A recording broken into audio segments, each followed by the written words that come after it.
Hello students, मैं अंकिता आपकी English educator स्वागत करती हूँ आपका मैग्नेट ब्रेन्स हिंदी में, जो आपके लिए लेकर आता है high quality education. CBSE board, UP, MP, Bihar board, आपके लिए ये सभी अवेलेबल है फ्रॉम क्लास 7 टू क्लास 12। ये सारे कोर्सेज, ये सारे बोर्ड्स आपके लिए अवेलेबल हैं एकदम फ्री ऑफ कॉस्ट, यानी आपको इसके लिए कुछ भी पे नहीं करना है। और स्टूडेंट्स, ये बहुत ही अच्छी अपॉर्चुनिटी है जिसका एडवांटेज आपको ज़रूर से ज़रूर उठाना चाहिए। इसके अलावा अगर आपको ई नोट्स या ई बुक्स चाहिए तो उनके लिंक्स आपको डिस्क्रिप्शन बॉक्स में दिए गए हैं, आप वहां जाकर चेक कर सकते हैं। अब इस इंपॉर्टेंट इन्फॉर्मेशन के बाद मैं आपको बताती हूँ कि आज हम क्या पढ़ने वाले हैं। आज हम पढ़ने वाले हैं ऑन किलिंग अ ट्री, इस पोम का एक्सप्लेनेशन। ये बहुत ही अच्छी और इंटरेस्टिंग पोम है स्टूडेंट्स, और इसे जिसने लिखा है सबसे पहले उसी के बारे में जानते हैं और जल्दी से इसका एक्सप्लेनेशन स्टार्ट करते हैं। वेल स्टूडेंट्स, इस पोम को लिखा है गिव पटेल ने। इनका जन्म हुआ था 18 अगस्त को इन 1940 और इनका देहांत कुछ ही दिन पहले हुआ 3 नवंबर 2023, यानी 83 की एज में ही पास्ड अवे, इनका देहांत हो गया। और ये एक भारतीय पोएट तो थे, भारतीय कवि थे। इसके अलावा भी स्टूडेंट्स बहुत सारे अलग अलग तरीक़ों के लेख ये लिखा करते थे, और ये एक ग्रीन मूवमेंट के बहुत ही बड़े एक हिस्सा भी थे। अब यहाँ हम देखते हैं कि Gieve Patel was an Indian poet, playwright का मतलब होता है नाटककार, painter as well as a physician. अब यहाँ पर आप देख लीजिए कि जो इनके बारे में लिखा गया है कि ये क्या क्या थे, तो इसका मतलब ये एक बहुत ही वर्सेटाइल किस्म के इंसान थे, उनमें अलग अलग खूबियाँ थी। ये एक फिजिशियन भी थे और एक पेंटर भी थे, और सिर्फ शौकिया तौर पे या कोई नोविस पेंटर नहीं थे, या कोई शौकिया तौर पे ये सारे काम नहीं किया करते थे। इनफैक्ट बहुत अच्छी ग्रिप थी इनके सभी कामों में। He belongs to a group of writers who had subscribed themselves to the green movement, which was involved in an effort to protect the environment. अब green movement जैसे नाम से ही हो सकता है आपने अंदाज़ा लगा लिया हो, पेड़ों की रक्षा के लिए एक संगठन बना था। तो इसी संगठन को बहुत सारे लोगों ने ज्वाइन किया था, जिनमें से एक गिव पटेल भी हैं। स्टूडेंट्स, कई लोग इन्हें जीव पटेल भी कहकर बुलाते हैं, जो कि हो सकता है कुछ नेटिव लैंग्वेजेस में एक सही उच्चारण हो, लेकिन इनका जो सही नाम है वो है गिव पटेल। ऑलराइट, तो इनको हम गिव पटेल ही कह के बुलाएंगे। इसके अलावा जो ग्रीन मूवमेंट है वो पेड़ पौधों के बचाव के लिए, उनकी रक्षा के लिए ही ये मूवमेंट शुरू हुई थी। अब ये जो पोम है ऑन किलिंग अ ट्री, ये भी एक पेड़ के ऊपर ही है। अब जैसे इसका नाम है कि ट्री को मारने के बारे में, किल करने के बारे में, किल का मतलब क्या होता है? मारना, यानी पेड़ को मारने के बारे में ये पोम है, कविता है। अब मारने को कैसे? हम तो पेड़ों को काटते हैं, है ना, काट डालते हैं या टहनियाँ तोड़ते हैं, पत्तियाँ तोड़ते हैं, अगर कुछ फल फ्रूट्स कुछ लगे हैं, उस पर फूल लगे हैं, या मान लीजिए अनाज के पौधे हैं, तो हम अनाज उनमें से दाना तोड़ते हैं या चुगते हैं, है ना। मारना कैसे आ गया? पेड़ को मारने का क्या मतलब हुआ? इसका जो थीम है इस पोम का, उसे भी अंडरस्टैंड करना काफ़ी ज़रूरी है स्टूडेंट्स। ये हिंदी अनुवाद है गिव पटेल के बारे में। ये है theme of the pome. Basically इस पोम में क्या बताया गया है कि एक पेड़ को किस तरीके से मारा जाए, यानी how to kill a tree.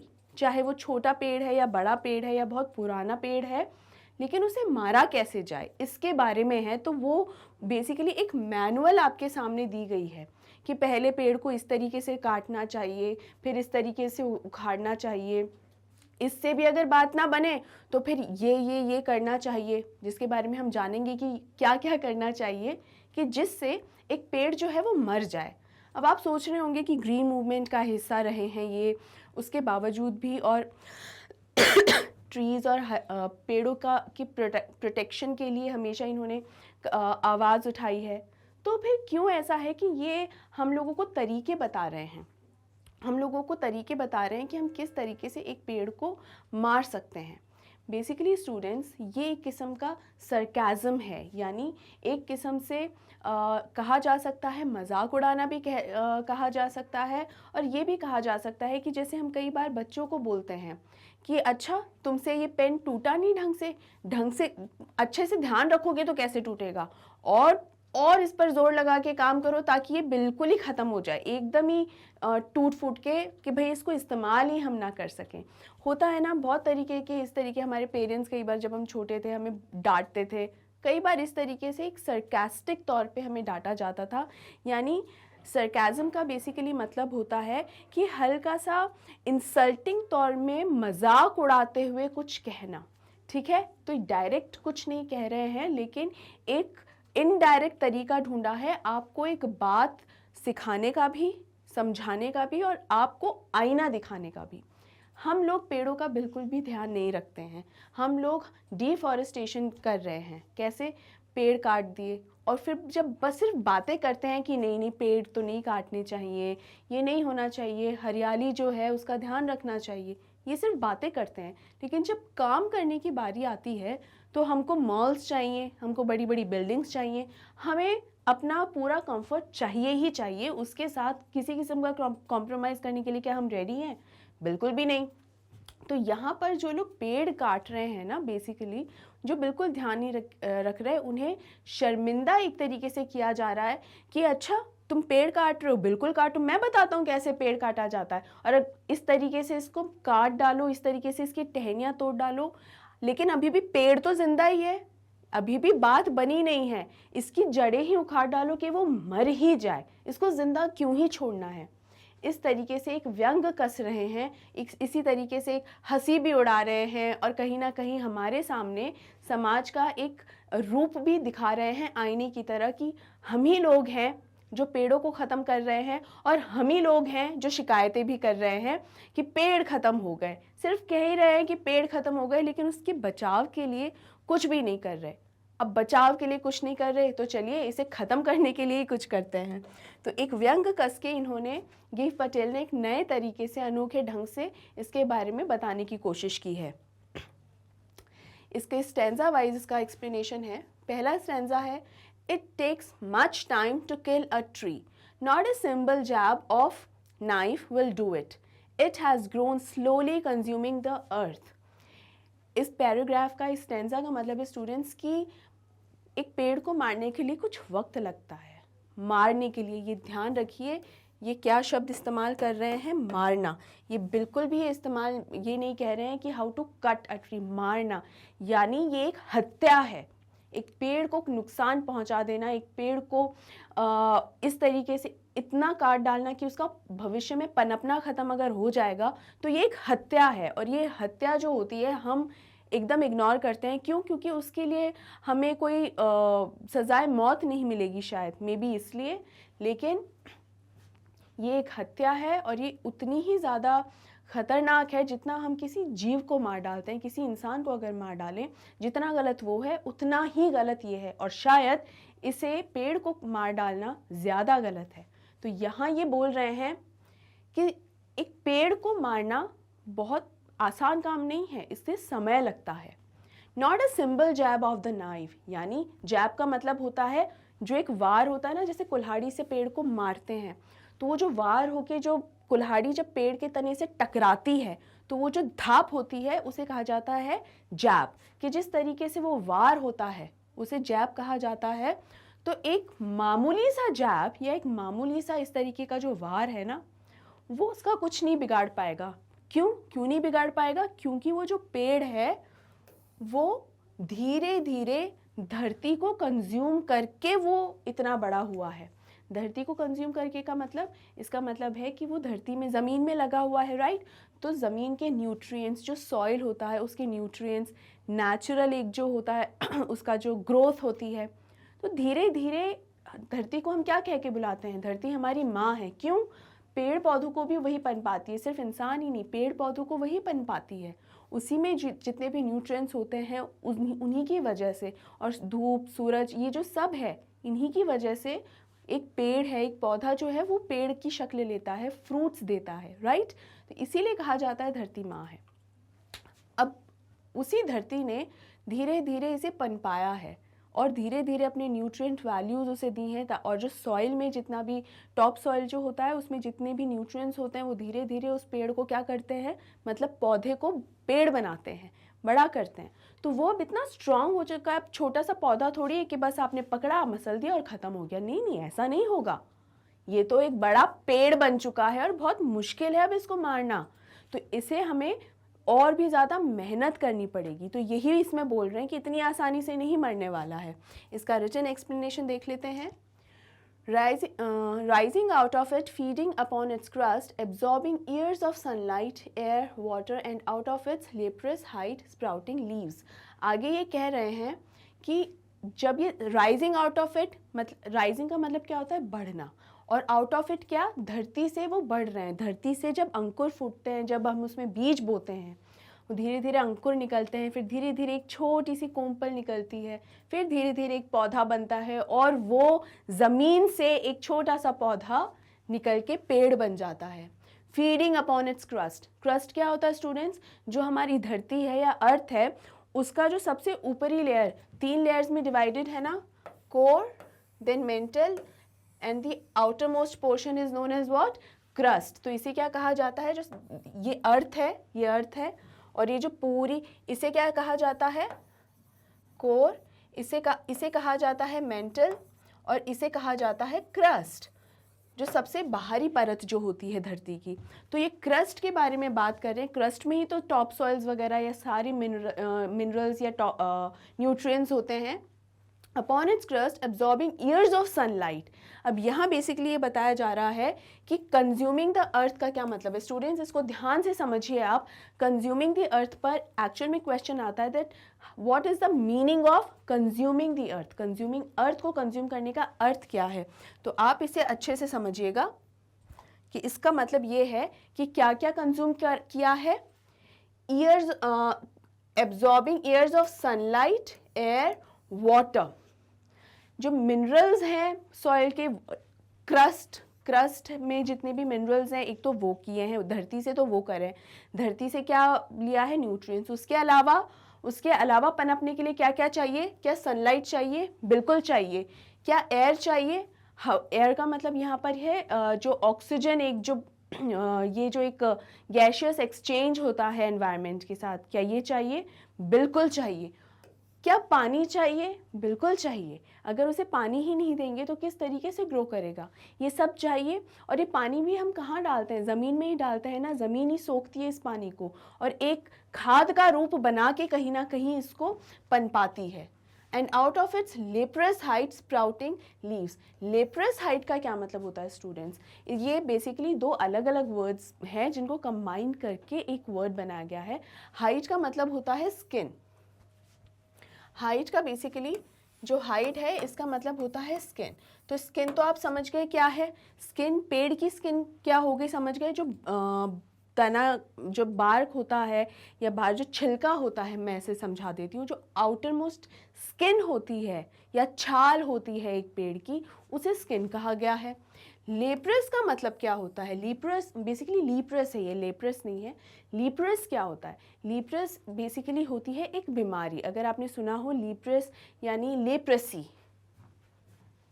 LEPROUSY, लीप्रसी।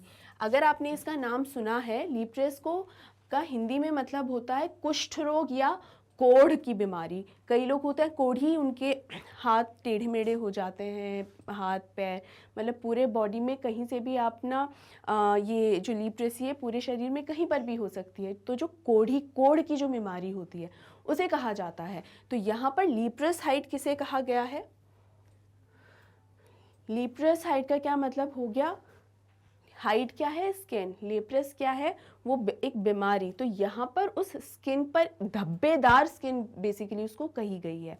ठीक है, धब्बेदार स्किन उसको कही गई है कि एक पेड़ के ऊपर कई बार हमने देखा होगा कि कहीं अलग किस्म के अजीब से धब्बेदार से वो हो जाते हैं, अलग किस्म से मुड़े हुए हैं, जो नेचुरल सा नहीं लगता है ना। हमारे दिमाग में पेड़ की एक ना इमेज है हमारे दिमाग में, अगर वो जो छवि है ना पेड़ की हमारे दिमाग में, उससे अलग सा हमें कोई पेड़ नज़र आता है, ठीक है, कि अरे ये इस तरह अजीब सा कैसा घुमा हुआ है, ठीक है, तो हम हमारी नज़र जाती है ना, बेसिकली उसके बारे में भी हो रहा है और एक धब्बेदार चीज़ के बारे में भी बात हो रही है।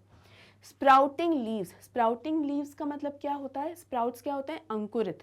तो अंकुरित लीव्स मतलब नई नई पत्तियां जो निकल रही हैं, एकदम जो नए, जिसे कहा जाता है कोंपल फूटना या अंकुर फूटना, तो एकदम नई पत्तियां जो निकलती हैं और बहुत ही सुंदर होती हैं।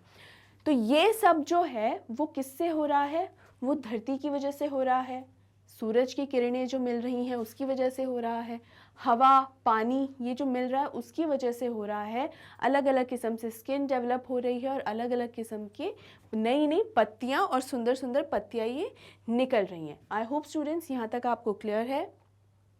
इन पूरे स्टैंजास का हम एक्सप्लेनेशन देखते हैं। A simple cut does not destroy a tree, मतलब कोई भी पेड़ को, अभी देखिए इतने जो बड़े बड़े तने के पेड़ हैं, आप उस पर एक कुल्हाड़ी मारोगे तो क्या उसको कोई भी नुकसान होगा? नहीं होगा। तो यहाँ गिव पटेल बोल रहे हैं कि इतना बड़ा पेड़ है, इसको मारने के लिए आपको बहुत दम लगाना पड़ेगा, बहुत मेहनत लगेगी, इतने साल लगे हैं इसको इतना बड़ा और इतना ज़्यादा मजबूत और स्ट्रॉन्ग बनने के लिए। हमें छाया देता है, अरे हमें छाया की ज़रूरत है क्या? कहीं ना कहीं अगेन सरकाज़म, क्या कर रहे हैं?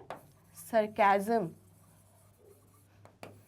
इस वर्ड को समझ लिए, दैट सरकाज़म दिखा रहे हैं और सरकास्टिक हो रहे हैं। कहीं ना कहीं एक हमको एक एहसास दिलाने की कोशिश की जा रही है कि इतनी आसानी से नहीं मरेगा, बहुत समय लगा है, धरती ने पनपाया है इसे, ये सूरज की धूप, ये किरणें, बेसिकली फोटोसिंथेसिस के बारे में पूरा बता रहे हैं, पूरा प्रोसेस जो है, जो खाना बनता है। तो ऐसा तो नहीं है ना कि रात को खिलाया और सुबह पेड़ एकदम बड़ा हो गया, मतलब जो पौधा है वो पेड़ बन के तैयार है, ऐसा नहीं ना, सालों लगते हैं, बहुत पुराने पुराने पेड़ होते हैं।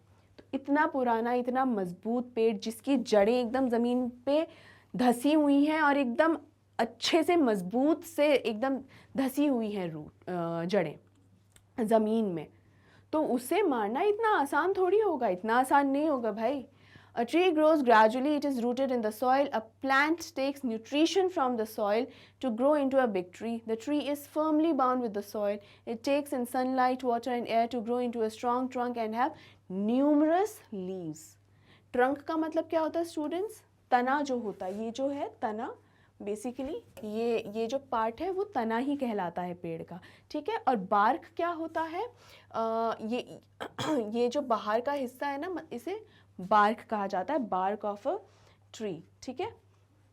अब यहाँ यही बताया गया है कि इतने साल लगे हैं, जो धरती का जो ये सॉइल जो होता है उसके न्यूट्रिशन मिले हैं, सनलाइट है, वाटर, ये सब मिलके जो है वो पौधा जो है पेड़ बना है इतना स्ट्रॉन्ग। तो और उसमें अलग अलग किस्म की समय समय पर अलग अलग किस्म की पत्तियां निकली हैं, तब जाके वो बड़ा होता है ना। एकदम नई पत्तियां जो होती हैं वो पत्तियां ही धीरे धीरे पुरानी बनती हैं और फिर गिर जाती हैं, फिर नई पत्तियां होती हैं, है ना। तो ये पूरी एक जर्नी है, पूरा एक प्रोसेस है।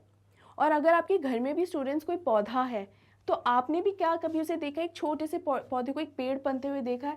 बहुत ही सुंदर प्रोसेस होती है, अलग अलग मौसम से वो गुजरता है, अलग अलग समय को वो देखता है ना। तो वो कहीं ना कहीं हमारे ही घर का ही तो हिस्सा है वो सब, तो वो हमारी लाइफ का भी एक हिस्सा हो जाते हैं कि हम देखते हैं कि कितना छोटा सा पौधा था, कितना बड़ा पेड़ हो गया।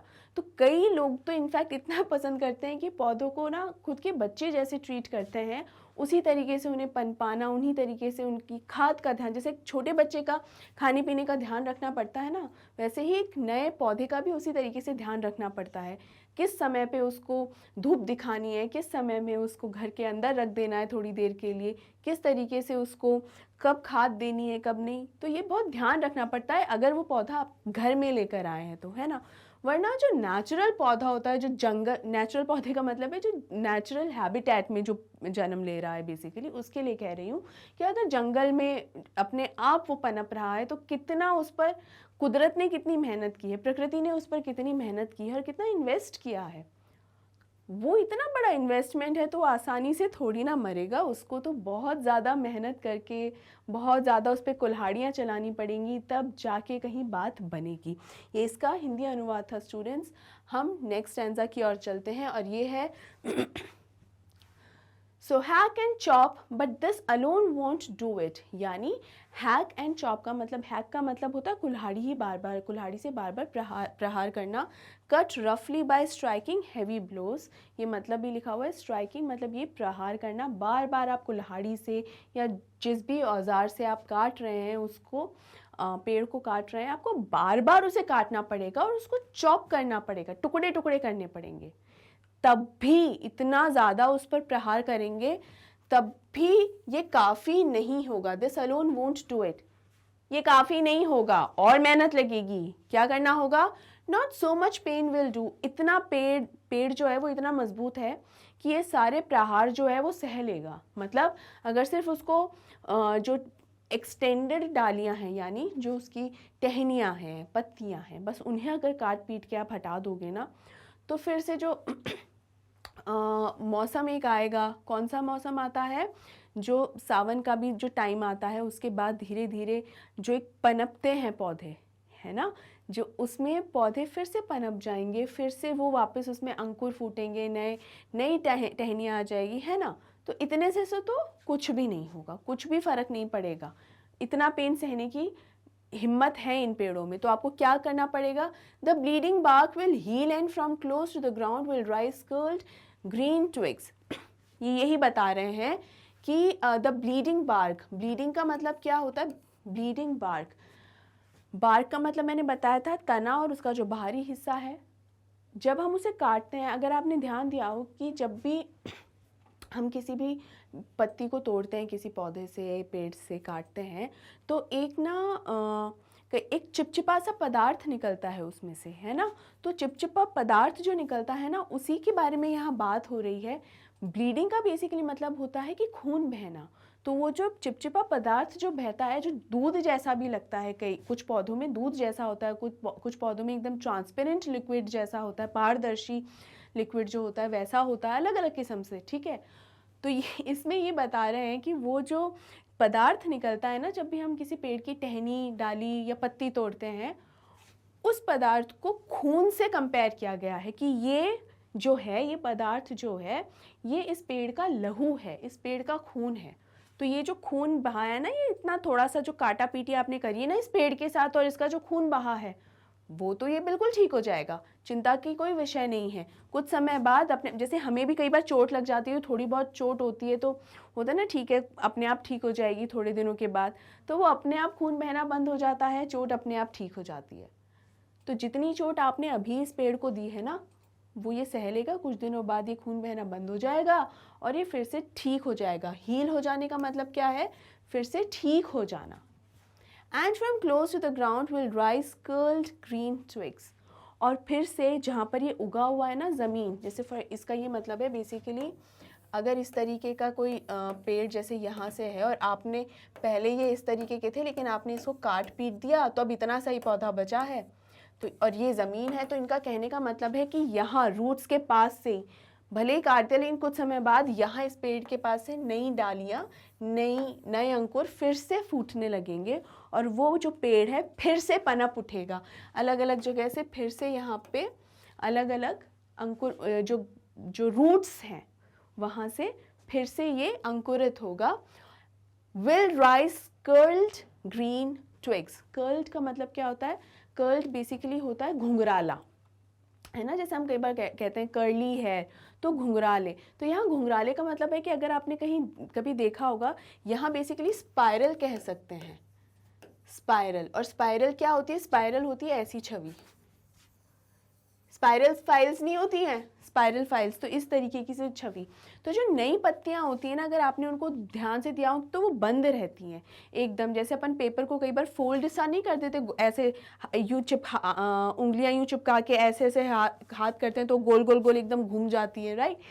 उस तरीके से बंद रहती हैं पत्तियां, फिर वो धीरे धीरे खुलती हैं, धीरे धीरे, तो वो एकदम घूमी हुई सी होती हैं, एकदम जो ताज़ा पत्तियां होती हैं, राइट, उनके बारे में बोला है। ताज़ा पत्तियां, ग्रीन ट्विग्स, यानी एकदम एकदम कच्ची कच्ची टहनियाँ। ट्विग्स का मतलब क्या होता है? छोटी छोटी डाली सी होती है ना, एकदम कच्ची कच्ची डालियाँ, उसके बारे में बात करिए कि एकदम कच्ची कच्ची डालियाँ जो होती है ना, वो ऐसी घुमावदार होती हैं, घूमी घूमी हुई सी होती हैं। क्यों? क्योंकि एकदम नई है, एकदम अभी अभी अंकुर फूटे हैं। Miniature boughs which if unchecked will expand again to former size. Miniature boughs का क्या मतलब होता है? ये झाड़ बेसिकली, ठीक है, झाड़ियाँ, या तो ये फिर से मिनिएचर, छोटा झाड़, मतलब छोटे होते हैं ना, छोटे छोटे छोटे, ये इस तरीके से बनी रहती है ना, छोटा छोटा झाड़, ये फिर से। और मिनिएचर मतलब जो छोटे छोटे पौधे से हैं, ये फिर से पनप आ जाएंगे अगर इफ अनचेक्ड, अनचेक्ड मतलब अगर ध्यान नहीं दिया तो तो सिर्फ जो इतना से ये काटा पीटी करी है ना, इतने से कुछ नहीं होगा, क्योंकि खून बहना रुक जाएगा, फिर से ये जो पेड़ है वापस से ठीक हो जाएगा और उस पेड़ के पास वापस ज़मीन से नए पौधे, नए अंकुरित फूटने लगेंगे और नई डालियां निकल, नई टहनियाँ निकल आएंगी। और अगर मिनिएचर बाउस को आपने ध्यान नहीं दिया ना, अगर आपने ज़रा सी भी ढील दी, तो ये छोटे छोटे पौधे ज़मीन से फिर से निकल आएंगे और फिर अपनी पहली वाली साइज़ के हो जाएंगे। फॉर्मर का मतलब पहले वाला, तो अपने पहले वाले साइज़ के हो जाएंगे, यानी जैसे पहले बड़े थे ना, वापस से बड़े हो जाएंगे। तो फिर से क्या कर रहे हैं, सरकाज़म। क्या बोल रहे हैं कि अगर सिर्फ इतना सा ही काट पीट के छोड़ दिया ना, तो वो तो फिर से पनप जाएगा। और अगर जो छोटे छोटे बाउस वगैरह हैं, अगर उनको ध्यान नहीं दिया, ये जो छोटी छोटी झाड़ियाँ सी जो होती हैं, अगर उनका ध्यान नहीं रखा ना, अगर उन्हें खुला छोड़ दिया, तो वो तो इतना ज़्यादा बढ़ जाएंगे। और बढ़ते बढ़ते क्या होगा, बढ़ते बढ़ते वो अपनी पहली वाली साइज़ में, जिसे आपने काटा था, इतनी मेहनत की थी काट पीटने के लिए, मारने के लिए, वापस वो उतने ही बड़े हो जाएंगे। तो फिर क्या फ़ायदा होगा। इसलिए सिर्फ 1-2 बार से कोई फ़र्क नहीं पड़ेगा, हमें क्या करना पड़ेगा, हमें इसे किल करना पड़ेगा। क्या करना पड़ेगा, किल, यानी मारना पड़ेगा, मर्डर करना पड़ेगा। अब देखिए यही बता रहे हैं कि देखिए अलग अलग मशीन्स हैं, तो इनसे ये पेड़ को काट रहे हैं, तो ये सिर्फ इतना सा हिस्सा अगर काट दिया तो क्या फ़र्क पड़ेगा, वो तो फिर पनप जाएगा, इज़न्ट इट, वापस पनप जाएगा। तो हमें ध्यान रखना है, पनपने नहीं देना है। इसका रिटन एक्सप्लेनेशन है, humans cut and chop the bark of the trees into many pieces but that is not sufficient to destroy the trees. ये काफ़ी नहीं है उसको मारने के लिए। The point of the tree which gets cut gives out sap just like a human being bloods। ये sap का मतलब ये उसी पदार्थ की बात हो रही है स्टूडेंट्स, जो किसी भी पौधे को कहीं से हम काटते हैं तो जो पदार्थ निकलता है उसी के बारे में बात हो रही है कि gives out sap just like a human being blood। जैसे हमें भी कट लगता है कहीं पे तो जो खून निकल आता है, उसी के बारे में बात हो रही है कि उसे पेड़ का खून कहा गया है जो पदार्थ निकलता है। ग्रेजुअली, धीरे धीरे, this would heal and from there new branches start growing again।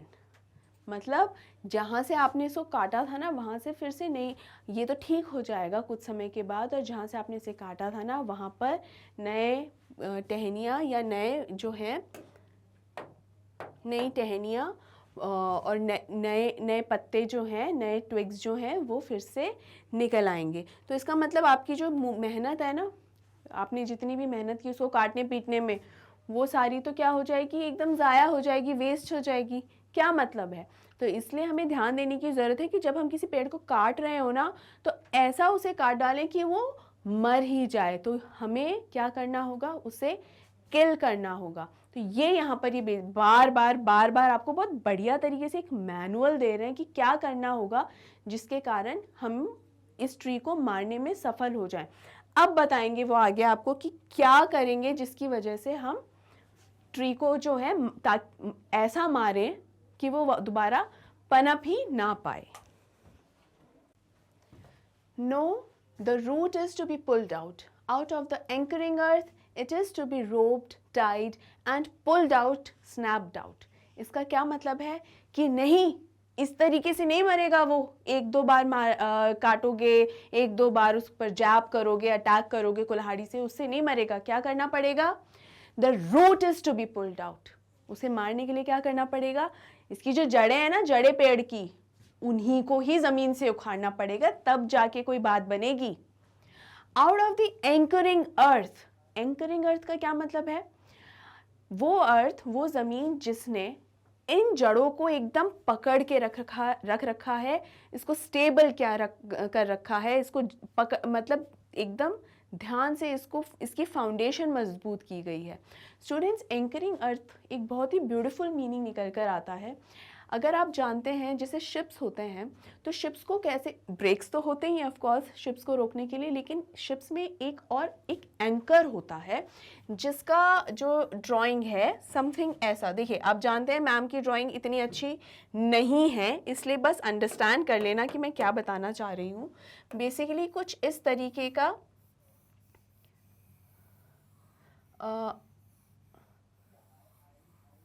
इतना खराब भी नहीं है। इस तरीके का सा एक ये एंकर होता है इस शेप में। ये बहुत ही एक हैवी लोहे का एक पीस होता है जिसे रस्सी से बांध के और शिप में रखा जाता है, ठीक है। और रस्सी से भी नहीं, इनफैक्ट मुझे कहना चाहिए रस्सा, एक हैवी रस्से से बांध के रखा जाता है और शिप्स को रोकने के लिए इस एंकर को फेंका जाता है। ये इतना हैवी होता है और इसकी शेप जो होती है, इन शेप की वजह से ये जब पानी में गिरता है तो पानी की गहराइयों में जाके जो ज़मीन होती है निचली ज़मीन से एकदम धंस जाता है।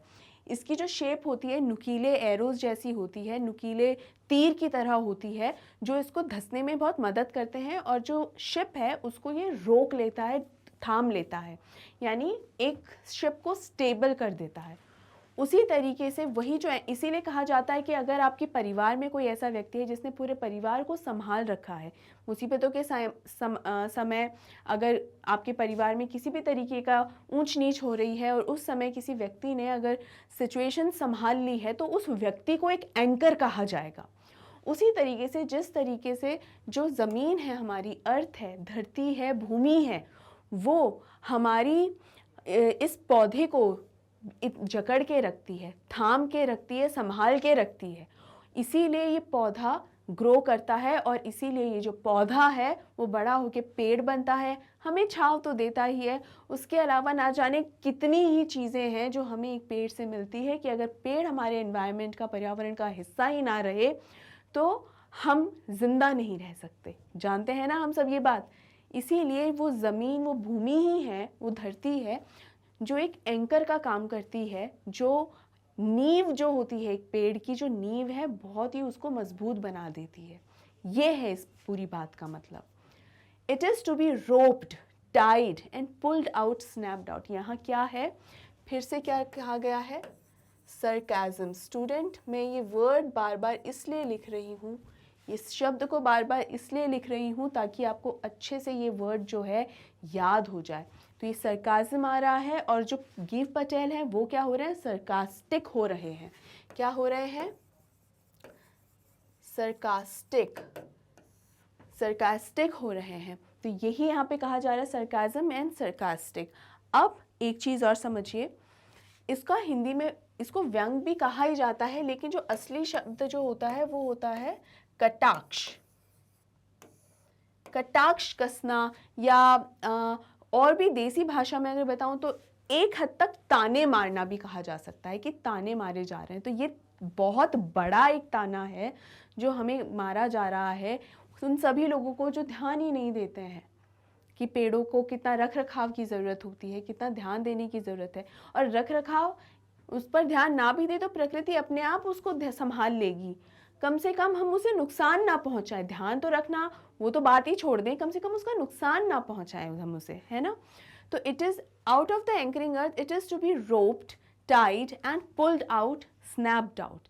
यानी ये जो रूट्स है ना, जो जड़ें हैं जो इस धरती में धसी हुई हैं, और ये जो धरती है जिसने एक एंकर की भांति इन जड़ों को एकदम मजबूती से पकड़ रखा है ताकि ये और अच्छे से ये पेड़ पनपे, हमें उस जड़ को ही निकालना पड़ेगा। और कैसे निकालेंगे हम उस जड़ को, रोप्ड, यानी रस्सी से, पहले रस्सी लेंगे, फिर उसको टाई करेंगे, उसे बांधेंगे, रस्सी लेंगे, उन रूट्स को, उन जड़ों को बांधेंगे और फिर उससे खींच के, जोर लगा के, हईशा करेंगे, यहाँ पर जोर लगा के, और उसको खींच कर उखाड़ देंगे। एंड स्नैप्ड आउट, उखाड़ के बाहर लाकर फेंक देंगे उसे। ये है इसका मतलब। यानी एक किल यानी मर्डर करना, कहीं ना कहीं हत्या करने की ही एक बात बता रहे हैं कि आप ये जो छोटे मोटे मारते हो ना, इससे तो थोड़ा बहुत ही आहत होता है, इससे तो थोड़ा बहुत ही उससे नुकसान पहुंचता है। अगर जम के एकदम उखाड़ कर ही फेंक दो उसको, ज़मीन से उखाड़ के, जड़ों से उखाड़ के उसे फेंकोगे ना, तब जाके कहीं वो मरेगा, इतना आसानी से नहीं मरेगा। और पुल्ड आउट एंटायरली, पूरी तरीके से इस पेड़ को इस ज़मीन में जो धंसा हुआ है खींच के बाहर निकालो इसे, तब जाके कहीं ना कहीं इस पेड़ की हत्या होगी। Out from the earth came, and the strength of the tree exposed the source, white and wet, the most sensitive, hidden for years inside the earth. जब उसको उखाड़ के बाहर फेंकोगे ना, तब पता चलेगा कि क्या क्या है उन जड़ों में, क्या क्या है उस अर्थ की गुफा से, यहाँ पर बेसिकली जो केव का मतलब क्या होता है स्टूडेंट्स, गुफा होता है। अब यहाँ पर बेसिकली जो गुफा है क्या कहा जा रहा है, जो गहराइयों में, जो ज़मीन की गहराइयों में जो ये जड़ें गई हुई हैं, उन्हें, उन गहराइयों को बेसिकली यहाँ पर केव कहा गया है, उसे यहाँ गुफा कहा गया है, क्योंकि वहाँ हम कहीं गए नहीं, एकदम अंधेरी गुफा है, एकदम अंधेरा वो जगह जो एकदम अंधेरा भरा है, हमको नहीं मालूम वहाँ कैसे क्या है वो। And the strength of the tree expose, उन जड़ों को देखकर समझ में आ जाएगा, एक्सपोज हो जाएगी, हमारा पर्दाफाश होना कहते हैं बेसिकली, पर्दाफाश हो जाना एक्सपोज का मतलब। तो यहाँ पर ये कहा जा रहा है कि जब आप उसे उखाड़ के बाहर रखेंगे ना, जैसे ही आपके सामने वो जड़ें आएंगी तो आपके सामने पर्दाफाश हो जाएगा उन जड़ों का कि उनमें कितनी ताकत थी। अगर छोटी सी जड़ें होंगी, मतलब बहुत ही कमज़ोर सा पौधा था, वो तो बस आपने हाथ से ही खींचा और वो बाहर आ गया। लेकिन जहाँ आपको रस्सियाँ लग रही हैं, जहाँ आपको इतनी मेहनत और इतना ज़ोर लगाना पड़ रहा है, वहाँ पर आपको एक कैसी जड़ें मिलेंगी, मजबूत, एकदम बड़ी बड़ी मोटी भारी भरकम जड़ें मिलेंगी, क्योंकि तभी तो पता चलेगा ना कितना पुराना पेड़ था और इतना मुश्किल से बाहर निकला। पूरी की पूरी उसकी जो ताकत है ना, आपके सामने उसका पर्दाफाश होकर रह जाएगा और आपको पता चलेगा कि वो कौन सा सोर्स है, वो क्या माध्यम है, वो कौन सी चीज़ है जिसके कारण ये जो पेड़ है ये इतना पनप गया। यानी वो क्या कारण है जिसकी वजह से जो पेड़ जो है वो पनप जाते हैं, उस कारण को ढूंढते हैं हम कि पेड़ का एकदम जड़ से ही विनाश हो जाए। White and wet, the most sensitive, hidden for years inside the earth, ये उस हिस्से की बात कर रहे हैं स्टूडेंट्स जिसकी वजह से पेड़ पनपता है। अब पेड़ किसकी वजह से पनपता है, रूट्स की वजह से। और जो रूट्स, कुछ रूट्स क्या बढ़ते बढ़ते क्या है ज़मीन के बाहर भी निकल आती हैं, लेकिन वो बहुत डार्क ब्राउन और हार्ड सी ही लगती हैं, राइट। ज़मीन के अंदर जो एकदम धसी हुई और एकदम नीचे तक जो जड़ें होती हैं ना, वो कैसी लगती हैं, वो वाइट कलर की सी होती हैं और बहुत ही उनको देखकर एकदम कच्ची सी लगेंगी। अगर आपने रेडिश जो होती है, मूली कहा जाता है इसे, वैसी सी होती है दिखने में, लेकिन मूली तो छोटी है, वो बहुत बड़ी बड़ी जड़ें होती हैं, लेकिन दिखने में जो उनका अपीयरेंस होता है ना, सिमिलर होता है, ठीक है। तो ये कहा जा रहा है कि वही वाइट कलर की, वेट यानी गीला, इसको गीला इसलिए कहा गया है, नमी रहती है क्योंकि उसमें मॉइस्चर रहता है खूब। मॉइस्चर इसलिए रहता है क्योंकि ज़मीन के भीतरी हिस्से में है, तो ज़मीन हमेशा अंदर से हल्की सी नम रहती है, मॉइस्चराइज्ड सी रहती है, ठीक है, नम रहती है। तो इनमें, इन रूट्स में भी हल्का सा पानी भरा ही रहता है, इसलिए वो वेट कहा गया है। और वाइट कलर की होती है, तो वाइट एंड वेट, सफ़ेद और हल्की सी नम होती हैं। एंड यही वो हिस्सा है जो पूरे पेड़ का सबसे नाजुक, कमज़ोर नहीं, सेंसिटिव का मतलब कमज़ोर नहीं होता, कमज़ोर तो होता है वीक, बहुत ही कमज़ोर सा है वीक। सेंसिटिव का मतलब होता है नाजुक, ठीक है, बहुत ही नाजुक। देखिए वीक अगर हो तो किस तरीके से इतना बड़ा पेड़ कैसे पनप सकता है ना। कमज़ोर नहीं है लेकिन नाजुक है, ऐसा नाजुक है कि अगर आप उसको जैसे ही आघात पहुंचाएंगे ना, आहत करेंगे, वैसे ही पूरे पेड़ की ग्रोथ पर फ़र्क पड़ेगा। इतना ज़्यादा सेंसिटिव हिस्सा है। और ये वही हिस्सा है जो छुपा हुआ है। कहाँ छुपा हुआ है? फॉर ईयर्स इनसाइड द अर्थ, सालों से धरती में, ज़मीन के अंदर सालों से छुपा बैठा हुआ ये हिस्सा, इसे उखाड़ के रस्से से बांध के, खींच के, एकदम निर्दयता से खींच के बाहर निकालो कि आपको पता चले कि यही वो हिस्सा है जिसके कारण एक पौधा, छोटा सा पौधा पनप के इतना बड़ा हो गया है। तो और इसीलिए इसको मारना इतना मुश्किल हो रहा है। तो जब ये बाहर आ जाएगा ना, तब समझ में आएगा, तब हम कहीं ना कहीं हम जीत पाएंगे कि किस तरीके से एक पौधे को पेड़ बनने से हम रोक रहे हैं। तो हमें इस पौधे को पेड़ बनने से रोकना है और इसे मार डालना है, कट नहीं करना है, इसे मार डालना है। और ये है स्टूडेंट्स इसका एक written explanation. The poet says that in order to kill the tree, it has to be uprooted. Uprooted का मतलब होता है root, हम जानते ही हैं जड़। uprooted मतलब उसको उखाड़ लेना, ठीक है। तो पोएट यही कह रहे हैं कि एक पेड़ को मारने के लिए उसे उखाड़ने की ज़रूरत है कि जड़ें निकल आए, जड़ सहित। जड़ें रहनी नहीं चाहिए ज़मीन में, फिर से पनप गया तो हमें तो पनपने देना ही नहीं है। One has to separate the trees from the earth which supports it. यानी सेपरेट का मतलब क्या होता है? अलग कर देना, अलग कर देना, अलग कर देना। तो हमें जो पेड़ है, जो पौधा है, उसकी जो रूट्स है ना, उसे ज़मीन से अलग करनी होगी। उससे अलग करेंगे ना ज़मीन से, क्योंकि ज़मीन ही तो है जो उसे पनपाती है, तो हमें उससे ज़मीन से अलग करना होगा। The roots of the trees bind the tree with the soil in the pit of the earth. यानी पिट ऑफ द अर्थ मतलब धरती के अंदर जो मिट्टी जो है ना, वो मिट्टी ही जो है वो उसको बाइंड का मतलब बांध के रखती है। ये देखिए ज़मीन, ये जो मिट्टी है ये इसको बांध के रख रही है इन रूट्स को, इस पेड़ को, ठीक है। एकदम एक तरीके से ये एक ही हुए हैं वहाँ पर कि अच्छे तरीके से फैल गई है, और ये जो ज़मीन है ना वो इन रूट्स का घर हो गया है एक तरीके से। From there, the most sensitive and hidden part of the tree, the roots have to be detached. अब यहाँ पर ये जो हिस्सा है ना, जहाँ पर एक तरीके से घर ही बस गया है इन रूट्स का, ये रूट्स का सबसे सेंसिटिव पार्ट है ये पूरे पेड़ का, और ये सबसे स्ट्रॉन्ग भी यही है। क्यों? क्योंकि यही वो हिस्सा है जिसकी वजह से पूरा पेड़ जो है उसको न्यूट्रिशन इसी हिस्से से होते हुए पहुँचता है। तो जैसे हम इसे उखाड़ लेंगे ना, हम इसे ज़मीन से सेपरेट कर देंगे, अलग कर देंगे, तो क्या होगा? ये हिस्सा भी बाहर आ जाएगा। The roots have to be detached, roots अलग हो जाएंगी ना। The roots are white in colour and are damp. जो रूट्स होती है सफ़ेद कलर की होती हैं और हल्की हल्की डैम्प होती है, मतलब गीली होती हैं, एकदम नम होती हैं। तो हम जैसे ही ज़मीन के अंदर से इसे उखाड़ेंगे, हमारे सामने सब आ जाएगा कि किस तरीके की इसकी रूट्स हैं, किस तरीके से ये पेड़ इतना पनप रहा है, सारे राज खुल जाएंगे। इसकी स्ट्रेंथ सामने आना, सारे राज खुल जाएंगे कि क्या है इसकी ये जो जड़ में हमें समझ में आ जाएगा क्या है असली जड़ की, जिसकी वजह से ये जो पेड़ है इतना ज़्यादा पनप गया। और फिर हमें जब एक बार स्ट्रेंथ पता चल जाती है ना किसी की, तो स्ट्रेंथ पर हम वार करते हैं, उस स्ट्रेंथ पर हम अटैक करते हैं ताकि फिर हम उसे आसानी से ख़त्म कर सकें।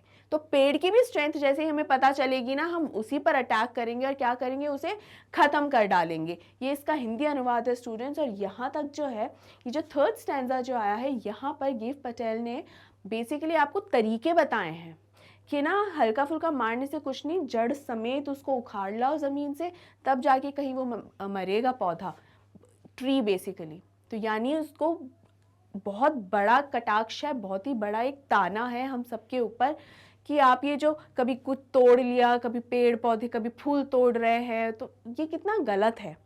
टूटे हुए फूल जो अपने आप गिर जाते हैं ज़मीन पे, उनका जितना उपयोग करना है करो, लेकिन क्यों तोड़ रहे हो? ये तकलीफ़ होती है, ये पेड़ों नुकसान ही है कहीं ना कहीं, है ना। तो वो ताना मार रहे हैं कि भाई इतने से क्या होगा, पेड़ तो जिंदा ही है, क्या मारना है हमें? तो उसे जान से किल करना है, मर्डर करना है उसका। Then the matter of scorching and choking in sun and air. अब क्या आएगा? स्कॉर्चिंग एंड चोकिंग का क्या मतलब होता है स्टूडेंट्स? माने सुखाना, ड्राई करना उसको। देखिए अभी बाहर निकल आई, लेकिन अभी भी उसमें क्या है? जान है। इंसान को भी ऐसे मान लीजिए कोई बंदूक से गोली ही मार दे, भाई कोई बम से उड़ा दे एकदम, तब तो बात अलग है कि एकदम चिथड़े ही उड़ जाए। लेकिन मान लीजिए गोली मारते हैं तो ऐसा थोड़ी कि बस गोली मारी, यहाँ लगी और इंस्टेंट डेथ हो गई, ऐसा नहीं होता ना। धीरे धीरे जान निकलती है ना। चाहे 5 सेकेंड ही लगे, लेकिन धीरे धीरे वो प्राण त्यागता है। उसी तरह पेड़ के साथ भी कि धीरे धीरे पेड़ भी धीरे धीरे प्राण त्यागता है। तो उखाड़ लिया, अगर आप हाथों हाथ उसको वापस ज़मीन में लगा दोगे तो हो सकता है वो वापस पनप जाए, और हमें क्या करना है? उसका मर्डर करना है, उसको पनपने नहीं देना है। तो यहाँ पर जो नेक्स्ट स्टेप है जो हाथों हाथ करना चाहिए, वो स्टेप आ गया स्कॉर्चिंग एंड चोकिंग का। यानी अब उसे सुखाना है। Scorching and choking, the drawing up of the tree after being uprooted. धूप लगेगी उसको तो उसमें जितना भी रूट्स में मॉइस्चर है ना, जिसकी वजह से वो जिंदा रहता है, ड्राई हो जाएगा, सूख जाएगा वो। और उस पर जब सूरज की किरणें और हवा भी बहती है तो उसकी वजह से भी तो ड्राई हो जाता है। तो उसको बाहर ही रखने देना है, वापस ज़मीन में नहीं लगा देना है, वरना वो फिर से जिंदा हो सकता है। Browning, hardening, twisting, withering and then it is done. इसका क्या मतलब होता है? ब्राउनिंग मतलब जो वाइट और वाइट कलर की सी रूट्स हैं वो धीरे धीरे ब्राउन हो जाएंगी। जैसे हम किसी फ्रूट को काट कर खाते हैं तो हाथों हाथ खा लेते तो ठीक है, वही फ्रूट अगर थोड़ी देर रह जाता है तो हल्का सा ख़राब होने, मुरझाने सा लग जाता है वो और ब्राउनिश कलर का हो जाता है। इसका मतलब ये है कि धीरे धीरे वो फ्रूट जो है, जो फल है, वो सड़ रहा है। सेम जड़ों के साथ भी होता है, धीरे धीरे मतलब उसकी जो जड़ें हैं वो सड़ रही हैं, हार्डनिंग। फिर जब सड़ जाएंगी तो फिर एकदम कड़क हो जाएंगी। हार्डनिंग का मतलब होता है और ज़्यादा अकड़ा हुआ या कड़क हो जाना, मतलब झाड़ी जैसा। जो एक सॉफ्ट टहनी होती है, अगर वो और ज़्यादा वो हार्ड अगर हो गई, अकड़ हो गई, तो वो झट से टूट जाती है। मतलब अब वो वापस नहीं पनपेगा, चाहे पानी डाल दो, चाहे कुछ भी कर दो, हार्ड हो जाएगा। ट्विस्ट भी हो जाता है, घूम जाता है, नेचुरल शेप में नहीं रहता। अपनी जो रियल नेचुरल शेप है ना, जो उसकी प्राकृतिक शेप होती है, उसमें नहीं रहता, ट्विस्ट हो जाता है। ट्विस्ट मतलब घूम जाना। और विदरिंग का मतलब क्या होता है स्टूडेंट्स? विदरिंग का बेसिकली तो मतलब होता है घिसना। जैसे रॉक्स का विदर, तो मान लीजिए जैसे कहीं कोई रॉक है और उस पर से पानी लगातार बह रहा है तो वो घिसती चली जाती हैं रॉक्स, धीरे धीरे वो रॉक्स मतलब छोटी हो जाएंगी, क्योंकि घिस जाएंगी। उसी तरीके से घिस जाना या पुराना, एकदम पुराना हो जाना, तो ये जो रूट्स हैं एकदम घिसकर एकदम पुरानी सी एकदम हो जाएंगी। And then it is done, मतलब हो गया काम। जैसे ही बाहर निकाल के रखेंगे, धूप लगेगी, ड्राइनेस और ये सब एयर लगेगा, ये जब सब होगा ना, मतलब बस अब आप सॉर्टेड हैं, बस हो गया आपका काम। अब आपको कुछ नहीं करना, हो गया मर्डर एक पेड़ का, इट इज डन, यानी काम खत्म है। अब आपको कुछ नहीं करना। ये देखिए, ये जो पेड़ है, ये देखिए कितनी ज़्यादा ड्राई हो गई है, ये ड्राइनेस आ गई है। तो ये जो है, ये इसकी क्या है, ये इसकी रूट्स हैं। तो ये रूट्स में अब कोई नमी नहीं रही है, ये डैम्प नहीं है, ये वेट नहीं है और वाइट भी नहीं है, ब्राउन हो गई हैं, हार्ड हो गई हैं, ट्विस्ट हो गई हैं और आखिर में क्या हो गया है, विदर्ड भी हो गई हैं।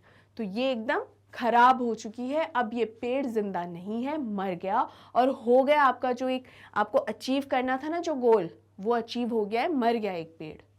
Once the tree has been uprooted, then gradually it withers and dries up with the action of heat and wind. The trunk will become brown, twist and will harden. Finally, the tree will die this way. और आखिर में यही basically इसमें यहाँ बताया गया। मैं एक हिंदी अनुवाद भी लगा देती हूँ कि यही वो है कि जहाँ पे क्या हो रहा है कि जिस जिस तरीके से आपने उसको उखाड़ कर बाहर रखा और हवा और धूप की वजह से उसकी सारी जो जड़ें हैं वो और सूख गई, एकदम सूख कर बिल्कुल क्या हो गई हैं, पहले गल कर फिर एकदम हार्ड हो गई, फिर ट्विस्ट हो गई और फिर लास्ट में विदर हो गई, यानी ख़राब हो गई। अब वो पेड़ जिंदा नहीं है और अब वो पेड़ एकदम मुरझा चुका है, मर चुका है। दोबारा उसमें आप कितनी भी उपजाऊ ज़मीन में आप उसे लगा लें, कितनी भी खाद उसमें डाल दें, कितना भी धूप पानी सूरज उसको दे दे, लेकिन एक बार जो मर गया उसे ज़िंदा नहीं किया जा सकता। यानी ये जो एक सरकाज़म है, ये जो कटाक्ष आ रहा है गिफ्ट पटेल के थ्रू, वो यही है कि यही तो चाहते थे कि ये सब ख़त्म हो जाए, ये जो पेड़ है, ये हरियाली जो है वो ख़त्म हो जाए, यही तो करना चाहते थे। तो यही करना चाह रहे थे, तो मैं ढंग से तरीका बताता हूँ कि ये किस तरीके से होता है। और इसी तरीके से ये पोम है जो बहुत ही बढ़िया एक सबक है उन सभी लोगों के लिए जो डिफॉरेस्टेशन को या जो पेड़ों के ख़राब हो जाने को, उनको काटने से पहले 2 दफ़ा भी नहीं सोचते कि पेड़ ही तो है, क्या फ़र्क पड़ रहा है। बिल्कुल इस चीज़ को सीरियसली नहीं लेते और बिल्कुल ये अंडरस्टैंड नहीं करते कि कितना ज़्यादा फ़र्क पड़ता है। इसी के साथ हमारा ये जो एक्सप्लेनेशन है इस पोम को वो ख़त्म होता है स्टूडेंट्स। आई होप आपको ये पोम भी पसंद आई होगी। गिफ्ट पटेल का जो एक सरकाज़म और कटाक्ष में छुपा हुआ एक जो मैसेज है आप लोगों के लिए, वो अच्छे से समझ में आया होगा। कहीं पर अगर कोई भी डाउट है, कोई कन्फ्यूजन है, तो हर बार की तरह आप मुझसे कमेंट सेक्शन में कमेंट कर पूछ सकते हैं। और इसके अलावा आपको इस वीडियो को लाइक तो करना ही है, ज़्यादा से ज़्यादा शेयर भी करना है। और अगर अभी तक आपने मैग्नेट ब्रेन्स हिंदी को सब्सक्राइब नहीं किया है तो इसे अभी के अभी सब्सक्राइब कीजिए, क्योंकि ये आपके लिए लेकर आता है high quality education with all these top courses. Class 7 से लेकर क्लास 12 तक के लिए आपके लिए अवेलेबल हैं सभी कोर्सेज और एकदम फ्री ऑफ कॉस्ट हैं स्टूडेंट्स। मतलब इसका आपको कुछ भी पे नहीं करना है। जैसा कि मैंने वीडियो की शुरुआत में भी बताया कि ये जो अपॉर्चुनिटी है बहुत ही अच्छी है, तो इसे वेस्ट आप नहीं ही होने दें, इसका एडवांटेज उठाएं। ठीक है, इसके अलावा ई नोट्स और ई बुक्स के लिए आपको डिस्क्रिप्शन बॉक्स में लिंक्स दिए गए हैं, आप उन्हें बिल्कुल अच्छे से चेकआउट कर लीजिए ताकि आपको इनके सारी डिटेल्स समझ में आ जाए।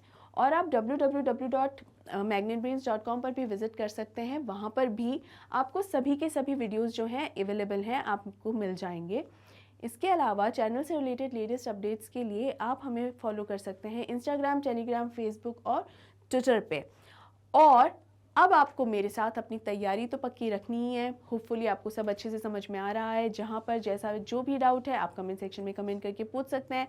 तो तैयारी अपनी पक्की रखिए, अपना ध्यान रखिए। Take care, see you soon and thank you so much.